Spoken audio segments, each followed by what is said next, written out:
Good evening.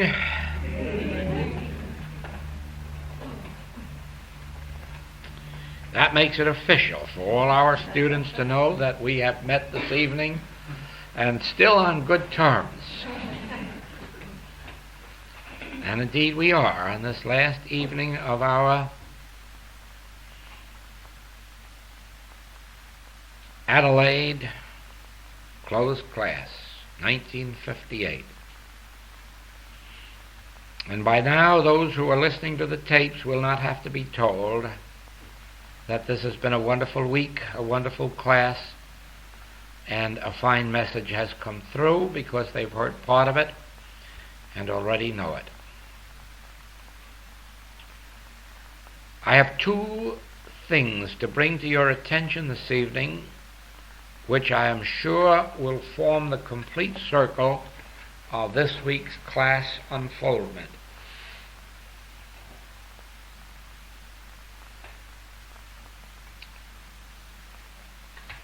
The first I am going to call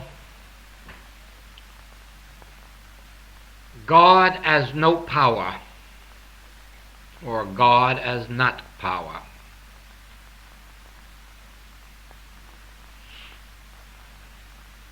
And I mean that in the sense that we are not to think of God as a power that can do something to you or for you. For that would be placing God in time and space. And God is not to be limited to time and space. In the same way, it would be putting a start on God's work, and that takes you entirely out of the realm of an infinite, immortal God. What I'm trying to convey to you is this. We speak of God as the creative principle of this entire universe, including man. But actually, that brings up a picture in your mind of a God that really created something at some time. And as long as you hold to that belief, you cannot rightly understand the nature of God, for God has never created anything at any time. Any such belief puts God in time and space and with a beginning, and that takes away God's eternality and immortality. I ask you rather to see God as an infinite, invisible appearing as this universe, rather than as starting it, creating it, making it at a time. Let us use the illustration now of the fruit tree again. As you watch the the fruit appear on your tree, you could say, there is God in the act of creation. But that wouldn't literally be true, because that creation begun before the fruit was visible. There was fruit there when it was still in the invisible, when it was, let us say, sap in the tree. But even that wouldn't be right to say that creation began with the sap, because before there was sap, there were elements in the ground, which some action of life drew into the roots of the tree that went to form the sap that went up into the tree and formed the bud and fruit. But it wouldn't be right to say that creation began with the drawing of the substances in, because the substances were in the ground before the drawing began. And so if you keep going back and back and back again, you'll find actually that you cannot locate in time or space when that fruit began to be created that was going to ultimately appear on your tree. And really, if you'd go back far enough, you'd find that when it really began was when God began. In other words, God did not create in the sense that man can create this object. Because when you have this object, you have man, the inventor or manufacturer, and an object. But when you have this universe, you haven't got God and a universe. There's no God standing separate and apart from the universe, looking off into a universe which he created. God is the substance and law of this created universe. Therefore, it is more accurate to say God appears as this universe. God unfolds himself as this universe. And so when you begin to see this, you'll know that God isn't a power here creating a universe here, nor is God a power here patching up a universe. There's no such thing. God is the very life, law, and substance that appears on your tree as fruit. God is the very life, law, substance, and activity that appears in your hand as your baby.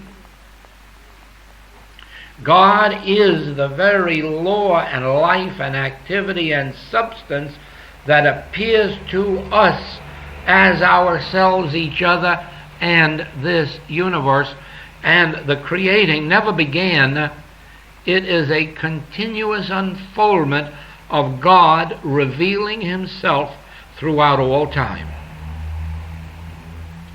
When you see that, you do not think of God as a power to which you can turn now and ask God to heal this body, or put fruit on my tree, or bring me supply. You can't do that if you understand the nature of God. All you can do is realize omnipresence. The very moment you say, God is, you have prayed the prayer of all the ages that results in harmonious demonstration. God is. What is God? God is life. Whose life? Well, surely not my life and not your life. If my life, then it must be your life. If my life, then it must be the life of the tree, since God is one. Hear, O Israel, the Lord our God, the Lord, he is one. And the Master said, acknowledge only one God. Yes, but God is life. Well, then acknowledge only one life. But God is love. Then acknowledge only one love. But God is law. Then acknowledge only one law. When you acknowledge God as one law, you then can say, well, then material law, physical law, why, they just must be instruments of that one. They can't be destructive to that one. They must be offshoots of that one. Just as if you want to call your body a physical body, you may. Actually, it's a spiritual body because it's formed of the substance of God. Since God could not be infinite and then have a God and your body separate and apart from God, your body would have to be included in the substance of which God is formed.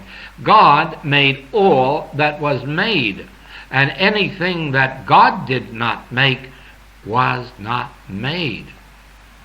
Well, would you like to say your body wasn't made? Would you care to say you haven't a body? And the sun, moon, and stars haven't bodies? Well, you just can't be that ridiculous. So if you have a body, God made it, and God must have made it out of his own substance, of his own being, for God was infinite in being, and there was no other God, and there was no other being. And therefore all that is God being.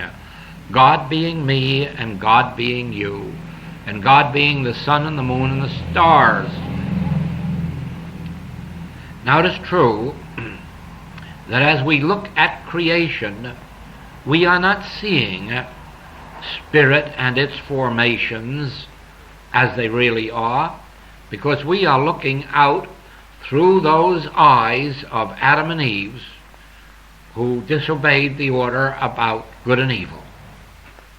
In other words, we today are looking out through eyes that believe that some things are good and some things are evil. Therefore, we are not seeing anything as it is. Nothing are we seeing actually as it is. And that's why we don't see things alike. That's why one likes this kind of art and the other likes that kind of art. That is why in all generations the great music masters have been considered not musical. It took 100 years after they were gone before it was acknowledged that their music was true music. In other words, we are creatures of habit and of our inhibitions and of our background. And so if a thing doesn't conform to our idea of beauty, it isn't beautiful. If a thing doesn't conform to our idea of good, it isn't good. But that doesn't mean that we are seeing things as they are. I don't have to tell you how many men were imprisoned in dungeons for teaching that the world is round. And that's because the world saw it flat, and it was not going to accept anything else than the appearance that it saw through eyes. And I don't have to tell you how few years ago we grown-ups were ridiculing the nonsensical children who were looking at science fiction cartoons about people flying through space and satellites going around in the air. And now the children have a laugh on us because it's being done. You see, we are not seeing things as they are. We are seeing them as our finite senses present them to us. Only when you stop judging by appearances and begin to judge righteous judgment, that is, through your soul faculties, only then can you look at a sinner and see right in that sinner a pure, perfect being temporarily making a mistake. Only when you are looking through your soul faculties can you sit by the side of a dying person convinced that they will not die and that they will be healthy and harmonious and quickly, and watch it turn out to be so. If you were judging by your eyesight, you would say, I give up. And in that case, you could never be a spiritual healer, because almost every case that comes to you looks hopeless. The people who haven't got hopeless cases are still trusting doctors and medicine. They only start to get spiritual after the doctor has said, I can't do anything more for you. And those are the kind of cases that make up the bulk of your practice. And so you wouldn't have those cases, and you wouldn't be in it if you judged by appearances. But if you have come to discern the nature of God, you have come to see that the infinity of God makes unreal any condition unlike God itself. If you have perceived at all the nature of God, the invisible, you can never again fear what mortal man can do to me or mortal things can do to me. I remember so well a woman coming to my office in California in great tears and self-righteous horror because her husband was an alcoholic. And that would have been all right if it was only his business, but he had gotten to the place where he wouldn't work and she had to work. And not only she had to work, but she had to give him her money to buy the alcohol with. And that to her was just going a little bit too far. But there it was, and there he was at home, and the only day that he got out of bed was on her payday. And that's when he went down to the store to buy some whiskey. And she was fed up with it, and now I guess she got spiritual too, and wanted to know what I could do about it spiritually. And as I sat there talking to her, I said, you know something? It comes to me that your husband isn't an alcoholic at all, it's you. And you've almost got me being one. I don't know what you mean. Well, I said, you seem to be more afraid of alcohol than your husband. She looked at it and says, well, I am. I'm seeing what it's doing. I said, he doesn't think it's terrible. He likes it. The difference of opinion there. Yes. I said, you really do believe alcohol's bad, don't you? I certainly do. And yet the basis of our work is that there's neither good nor evil. Now what are we going to do with that? Let me put it this way. Supposing your husband wanted that money to buy Coca-Cola, would you object? No, I'd gladly go to work and he could have all the Coca-Cola he wanted.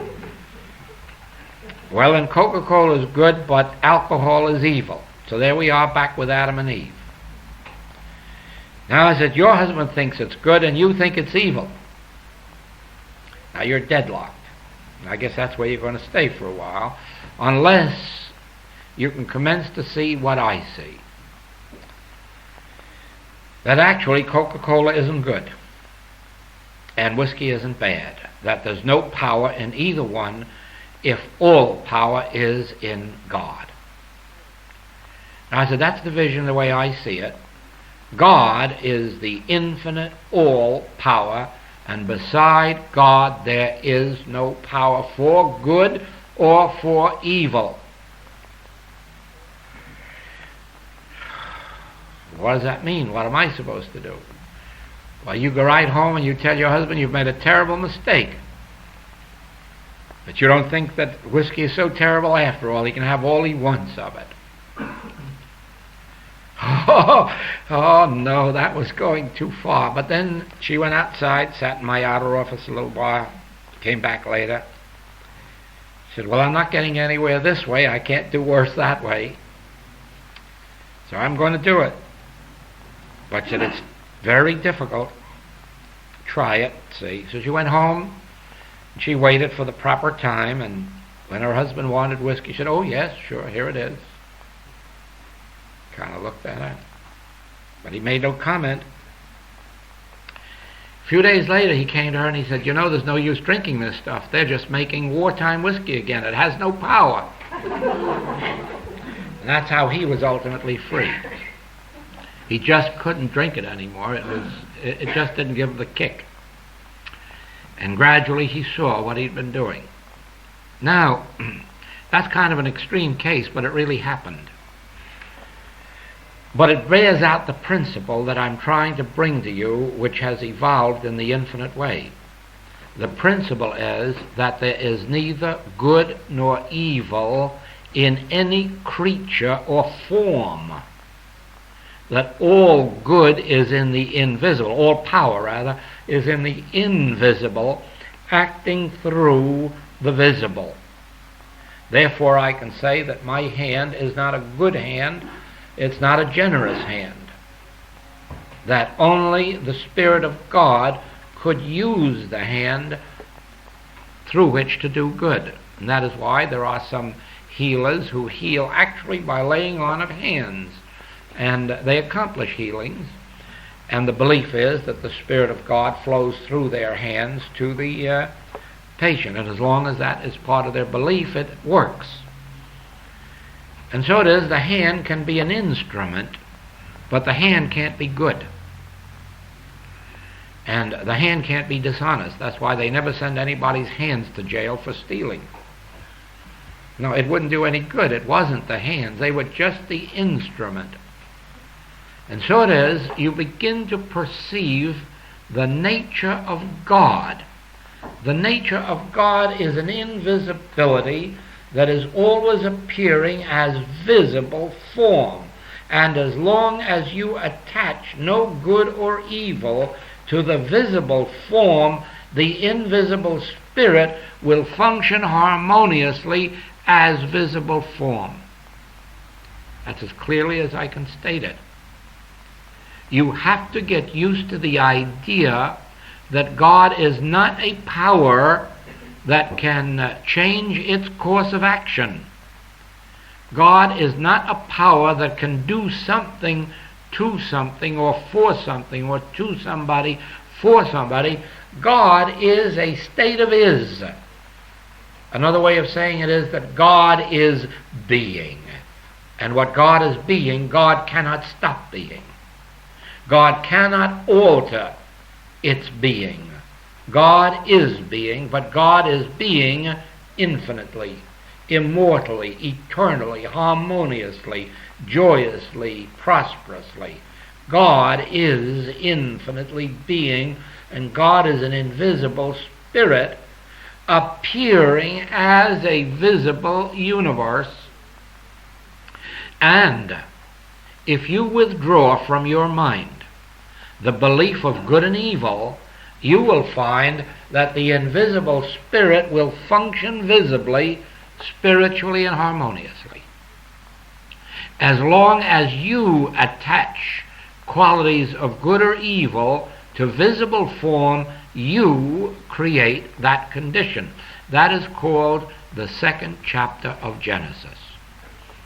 Originally, we lived in the first chapter of Genesis, where God formed all that was formed of himself, of spirit, and it was spiritual. Even the crops were in the ground before seeds were planted. Light was here before there was sun in the sky, because it all happened through and as God appearing. It is only when the next chapter comes along and a false sense of creation comes, which Revelation taught me is a mind creation. It is through the mind that we begin to know good and evil. It is through mind that we think that we are creators. And through mind all limitation comes. Now, when you use your mind not for a creative purpose, but as an avenue of awareness, you'll find a different story. For instance, the story is told of Thomas Edison and his inventions, that whenever he was inventing something, his habit was to put his hand up behind his ear as if he were listening. Then he'd close his eyes, and then he'd come back and say, "Do this." In other words, he wasn't creating anything with his mind, he was listening with his mind, and into that listening awareness came the ideas. Well, so we know is the truth about composers.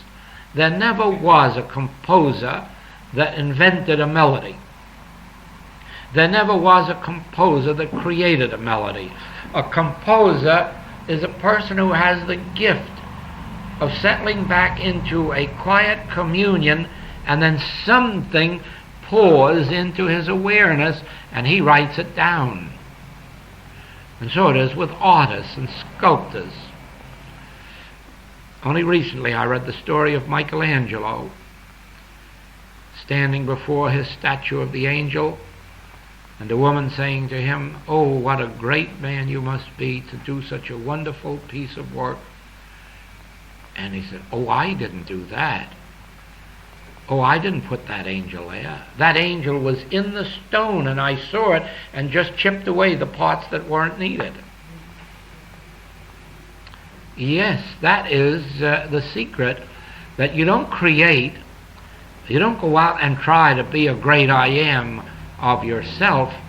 You sit always, whether you need an idea for business, invention, art, music, metaphysics. You don't invent these things or make them up. I hope that our people all know that I never made up anything that's in the Infinite Way writings. These things came to me. I didn't know them when they came, They came to me. I never thought them out. They flowed from somewhere within me, because when it happened, I'm listening. Now, it's the same as I do when I'm sitting here talking to you. Inwardly, I'm always listening. Always listening. And there are times when I stop myself in the middle of what I'm saying and say something else because I've just heard something else. And it's come. Now, once you begin to perceive the nature of God, you'll know that because of omnipresence, God is here and now where we are. The very place whereon thou standest is holy ground. If you go up to heaven, it is. If you go down into hell, it is. If you go through the valley of the shadow of death, it also is holy ground, for God is there. Now, as you learn to live in that realization that where I am, God is, wherever it is, then fulfillment starts to flow and God begins to appear as the harmonies of your existence. God does not give you supply. When you attain the realization of God's presence, it appears as supply. God appears as supply. God never gives anyone health.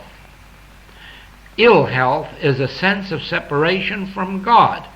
Therefore, when you attain a realization of God's omnipresence, your health appears. It was there always. God can't take away your health or give it back to you. Your health is always omnipresent in God. But when you entertain a sense of separation from God, you entertain a sense of separation from health, from supply, from companionship, from home, from inspiration, from art, literature, music. But when you begin to understand that God is an infinite, invisible, divine presence, ever present where I am, and you learn to live in that, practice it, morning, noon, and night, whether or not you have any evidence of it at the moment. Something within you must tell you it's true. Where I am, God is. Whither shall I flee from thy presence? If I make my bed in hell, thou art there. And as you commence to acknowledge where God is, I am. Where I am, God is. Because we are one, not two. God is the substance, I am the form. You might just well try to separate glass from tumbler. You can't. And you can't separate God from me. But you can entertain a sense of separation. And entertaining a sense of separation acts to keep from you the realization or demonstration of God in infinite form and variety. Now,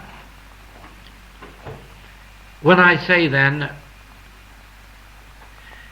try to see that God isn't a power in the sense of going to do something for somebody, you can look at the shrubs, the plants, the trees, and see that God is a power in the sense that without God, none of that would be there. All of that you're witnessing in your garden is the presence of life, which means the presence of God. And it is the presence of God that is the maintaining and sustaining influence. But don't think that all of a sudden you can say, now God, how about doubling up the crop on my tree? Or how about... No. You can't... There's another thing. You cannot use God. Don't let anybody think that you can use God or use truth. You can't. You can let yourself be used by God.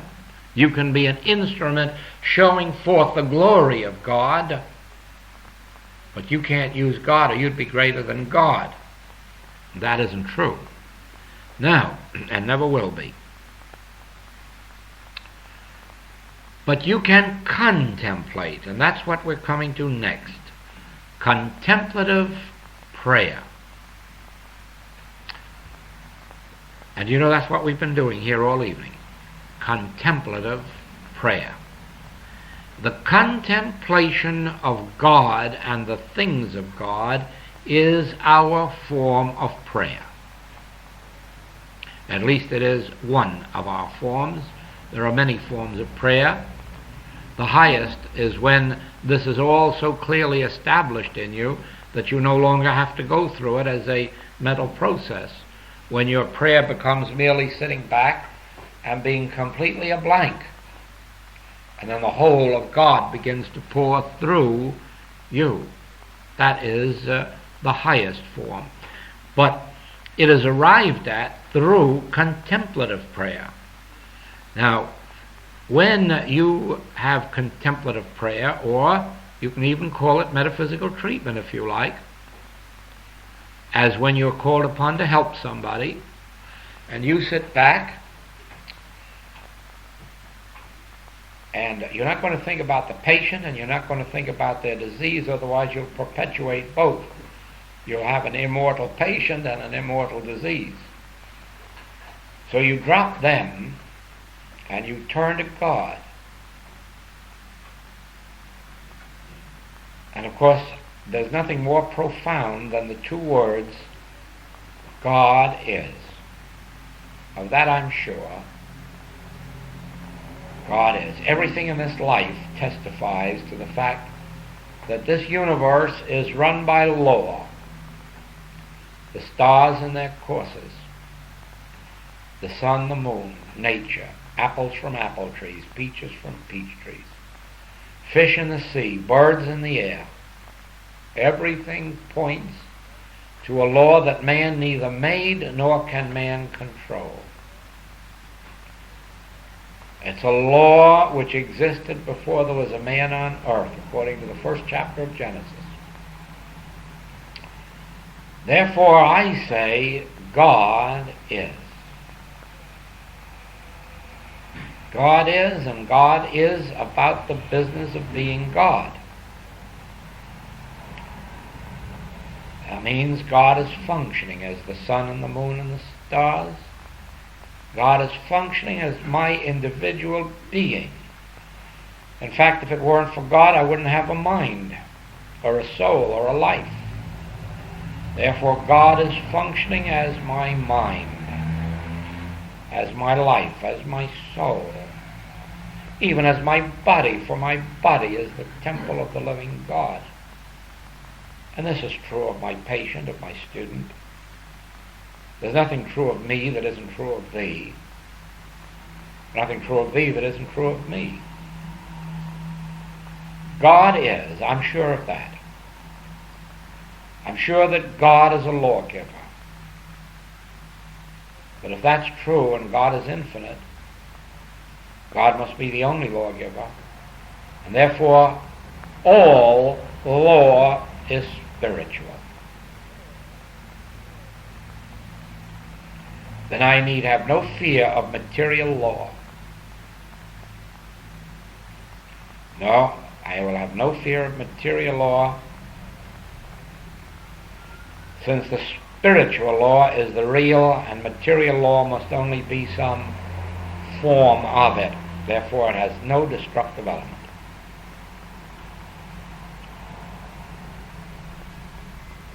God is, of that I'm sure. God is the power that formed this universe and maintains it and sustains it. Once upon a time, the church taught that this universe was 7,000 years old. Now we're finding skeletons that are 100 million years old. So evidently this universe was here before churches. So there must have been a God here before churches too. And it must have been one universal God, because it seems to have operated in North America, South America, Europe, Asia, Africa. So it wasn't a Jewish God, Muslim God, Christian God. It was just God. God, the one.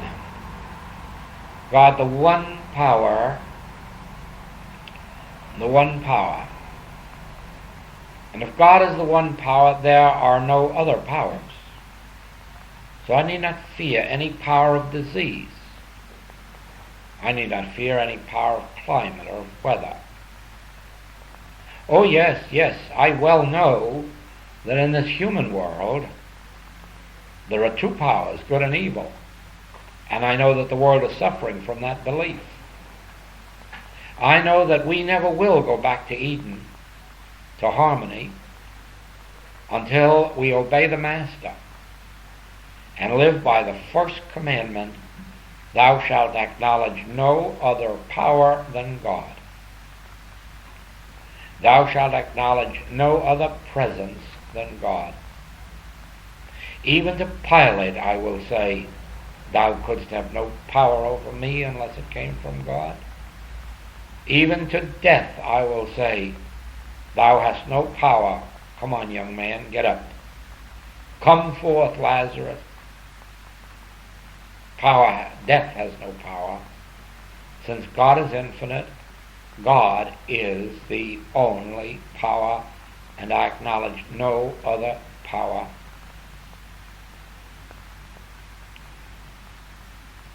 God is life. I'm convinced of that. Then I'm convinced that the immortality of God means the immortality of life. Well, then why should I fear disease? Would it have any power over God? And God is the only life there is, and that life is immortal. Why then should I fear the power of disease? Oh, certainly, I know all the world's claim that disease can kill you. But can it if my life is God, or if God is my life? Can it? No, of course not. And the Master said, you never will know immortal life until you lose that personal sense of life. You have to lose your sense of life and believe that you have a life of your own which began in 1880, 1890, 1900. You have to give that up and claim that the only life I have began with God, for it is the life which is God. God is life. God is the life of my being and of my body. God is the life of my orchard and of my ranch. God is the life in my garden. And I know no other life. I know no life divided, says the hymn. Only one life. That life is God. I don't need any God power to preserve life. For God power is life, and life is God power. I don't need any God power to heal disease. What for? What can disease do? It certainly can't touch the life of God, and I have no other life. Nor have you, nor he, nor she.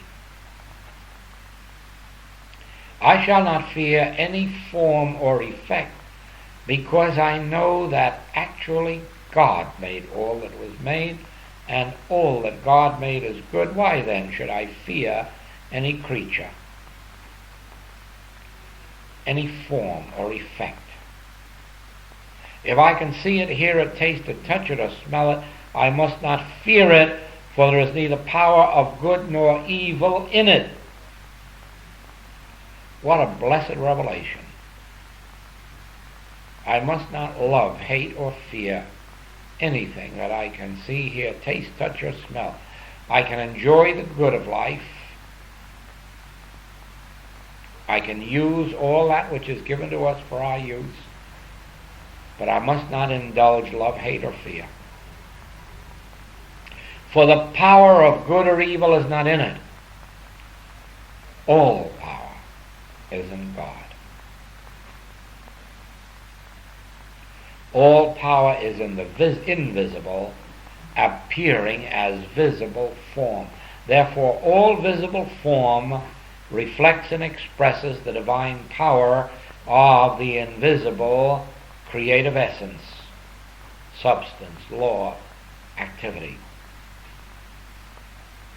A heart does not give me life, but the life which I am functions my heart.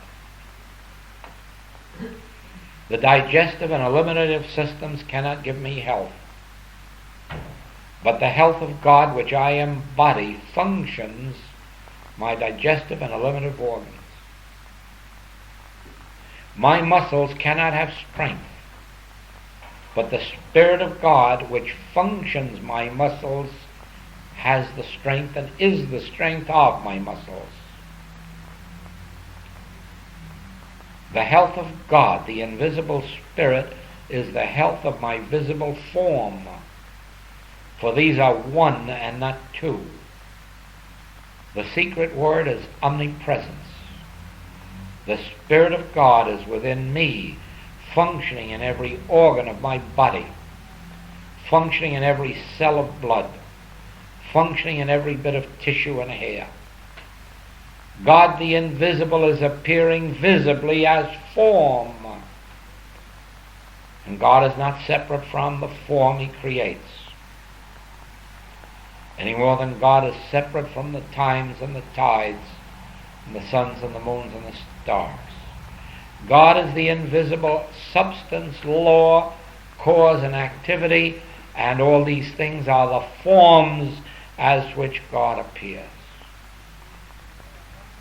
God appearing as.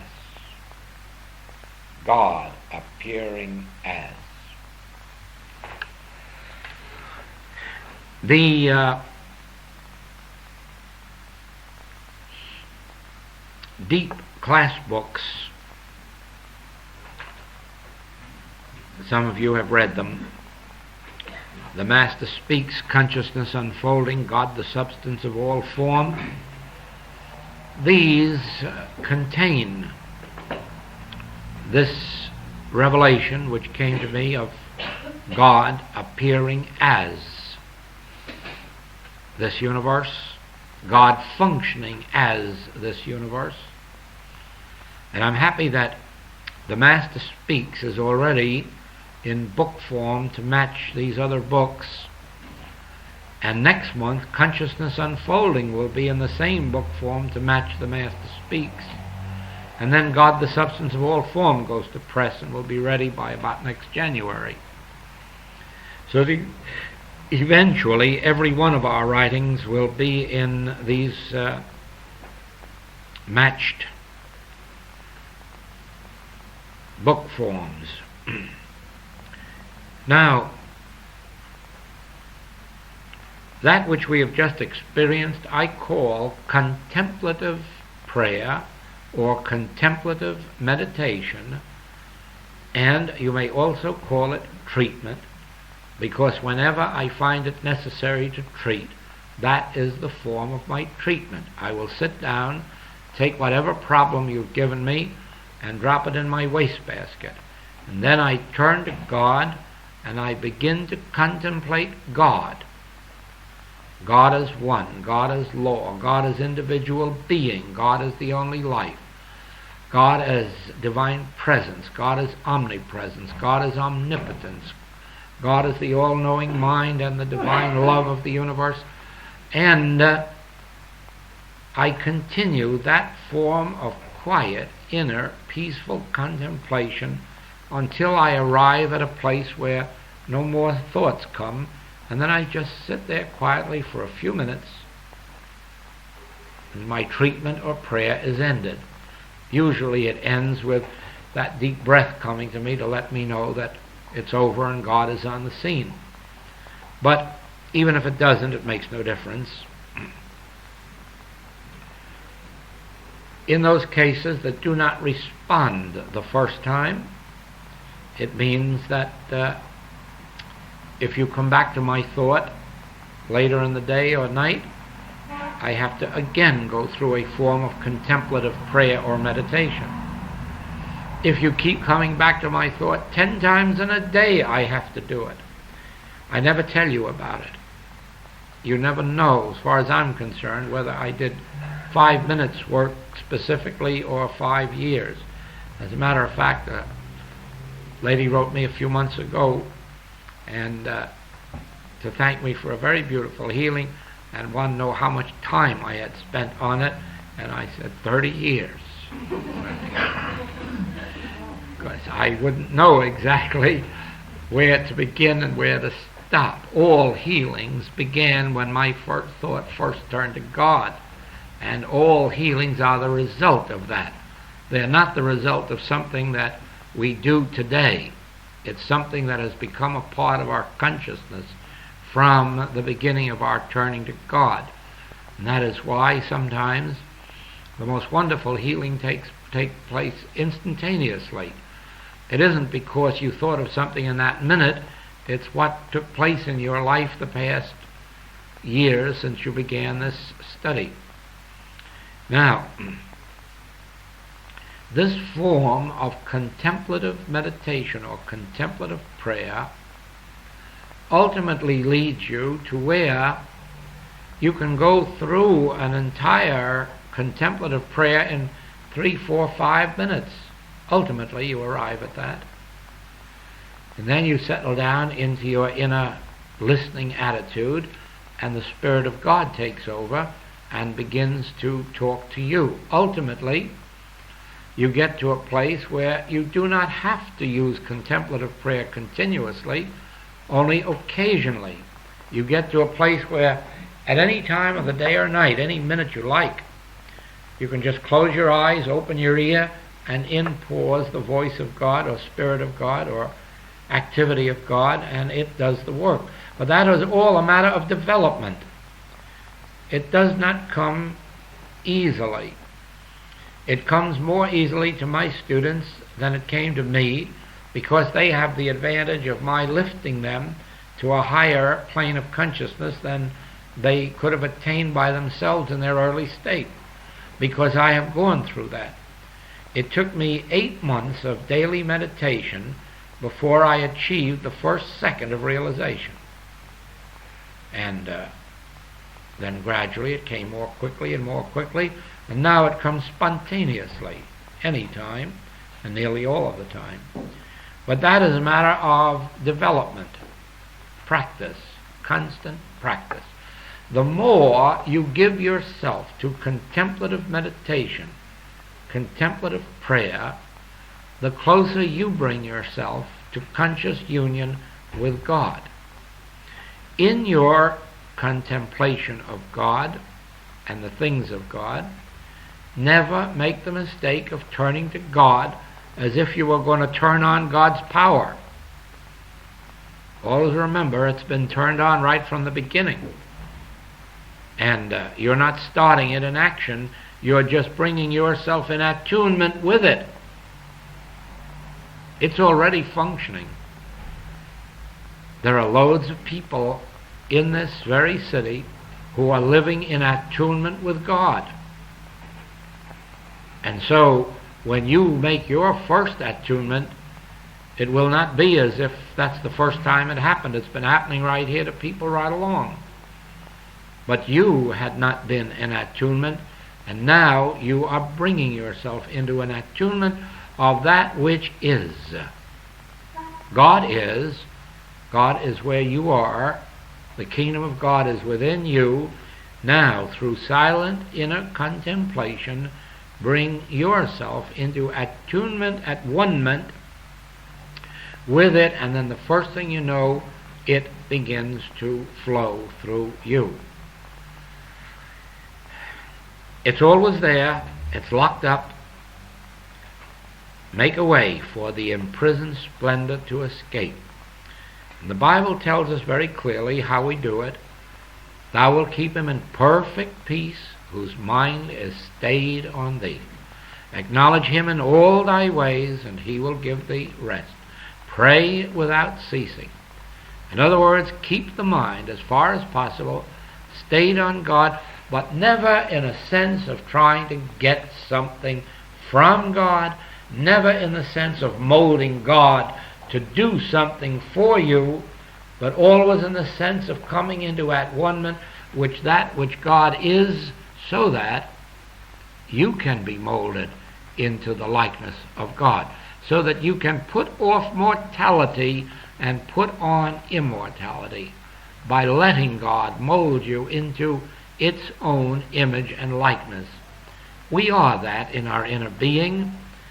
It is only in the mind where we have accepted the belief of good and evil that we have become separated.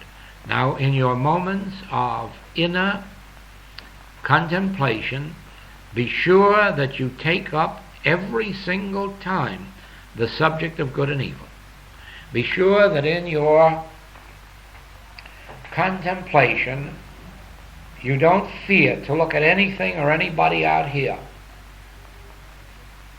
and say the power of good or evil is not in you, but in the invisible presence of God, which appears here as you.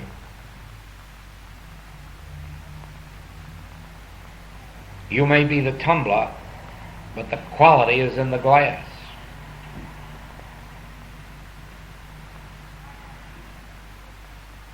You may be a safe, but the quality is in the metal of which the safe is formed. Security isn't in a safe, it's in the metal. And so it is. There is no power for good or evil in any form. All power is in the invisible, making itself manifest as the visible harmony and peace and law and order. Heretofore, I have been under the law of Moses, the law of cause and effect, the law of karma, the law of as ye sow, so shall ye reap. Now I am under grace. Now I recognize no law but the law of God. Now I recognize no cause but the great cause, invisible cause, God. Now I acknowledge no effect except those effects which are God in expression, God formed, God realized. I am no longer under the law. I am under grace. I acknowledge neither good nor evil in any body, in any form. I acknowledge God alone as good. God the Spirit, the invisible, the one creative principle, the only sustaining influence, maintaining and sustaining itself in infinite form and variety.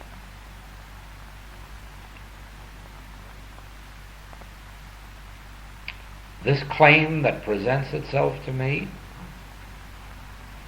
I treat it as the Master does, with disdain, with divine indifference, acknowledging that it could have no power over me, or my patient, or my student, or my world, unless that power were a God-derived power. For the only power is that which manifested itself as this universe, as my individual being. For I and the Father are one, and all the Father hath is mine. I stand on holy ground. The place whereon I stand is holy because God is where I am. I can never flee from the presence of God. Even if temporarily I put myself in hell, now I know thou art there, for thou and I are one, not two. We are inseparable, indivisible, and all the presence and all the power of the invisible good is manifest as visible form. And that is why the master could say to the cripple, "What did hinder you? Pick up thy bed and walk." Because the master saw no power but God power. He knew that in the kingdom of God no man needed healing. Thou art whole. Thou art whole. My power doesn't make you whole. God made you whole in the beginning, before ever the world began. Before Abraham was, you were whole, full, complete, harmonious, perfect. What did hinder you? Pick up your bed and walk. And for the man born blind, neither did this man sin, this child, nor his parents. All that only takes place in the belief of good and evil. In the kingdom of God there is no such thing. Open thine eyes. And he opened his eyes and he saw. Jesus didn't heal him.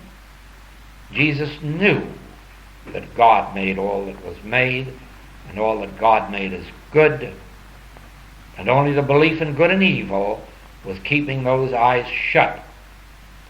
And in the presence of the realization of neither good nor evil, but only the Spirit of God, he could say, "Open your eyes." And the man opened his eyes and he saw. Lazarus, come forth. Did Jesus turn death into life? Or did Jesus recognize life animates the body? The body doesn't influence life. Life animates the body. Therefore I say unto you, Lazarus, which is the life of God, come forth. Jesus did not address that statement to a corpse. He addressed it to the consciousness of Lazarus, and he called him by name, Lazarus, come forth.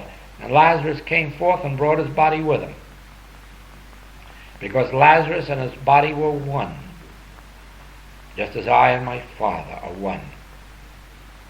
Lazarus really was a name. God was the being and the life, of which Lazarus was but a name. He could just as well have said, Jones, come forth. He would have been talking to the same consciousness, because the consciousness of Lazarus and the consciousness of Jones, they're both God. And so he was just saying to God, come forth and pick up that body as you do and bring it out with you. Yes, never turn to God as if you expected God to become a power to do something that God isn't already doing. Only the belief in good and evil kept Lazarus' body locked up as a corpse. And when Jesus addressed the consciousness of Lazarus, he was virtually saying the power of good or evil is not in you, in that body. All power is in God. Come forth. And so it is. I say to you, the disease or the condition that you are fearing is not a power except in the belief that there are powers called good and evil. And that in proportion as you will relinquish all belief in good or evil in form and realize that all power is in the invisible spirit, your diseases will quickly or gradually vanish from you. They will vanish in proportion to your acceptance, practice, and finally realization of this truth. First, you must accept. You must be able to feel in your heart that what I'm saying is true. Then You must be willing to go out and practice it. Sit each day 2 periods, 3 periods, 4 periods in contemplative meditation or prayer, contemplating God and the things of God, and seeing how that operates in your particular experience, and then inviting God to reveal His light within you, to give you grace, to open the blind eyes, not the physically blind eyes, the mentally dulled or spiritually darkened eyes, so that I may inwardly see Thee, truth, life. Pray that I may be molded in the image and likeness of God to be a servant of God, never telling God what I want, but always reminding myself God's will be done in me, not my will be done through God. God's will be done in me. Mold me in Thy image and likeness. Make me a fit instrument through which love can flow. I can never be that fit instrument while I'm hating, judging, criticizing, condemning,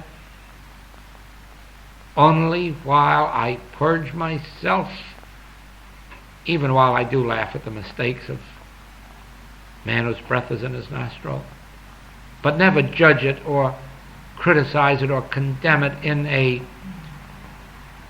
censorious manner.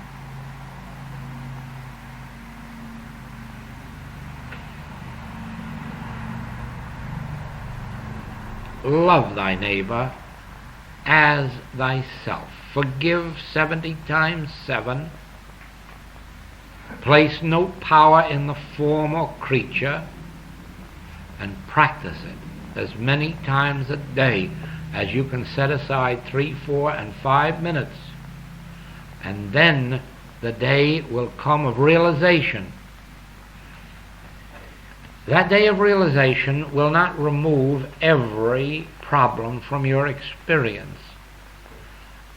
It'll disappoint you afterward to find out that it hasn't. For realization has to be a continual thing, a continuous thing. We have to have realizations on many, many subjects. We have to have realizations almost every day of the week. And even when they're not for ourselves, they're for others. So that we never get to the point where we can say, oh, I have arrived. If anyone has arrived, I haven't yet heard of it. And I'll assure you that I haven't. I arrive bit by bit daily, because daily I have new experiences that awaken me to things I hadn't realized before. Maybe I knew them before, but knowing them is not of too much value. That's only a first step. Realizing is demonstrating. Realization is demonstration. You only demonstrate what you realize, not what you intellectually know. Because so far as that goes, at this very moment, you know about every bit of revealed truth that has ever been given to mankind. You've had it all this week.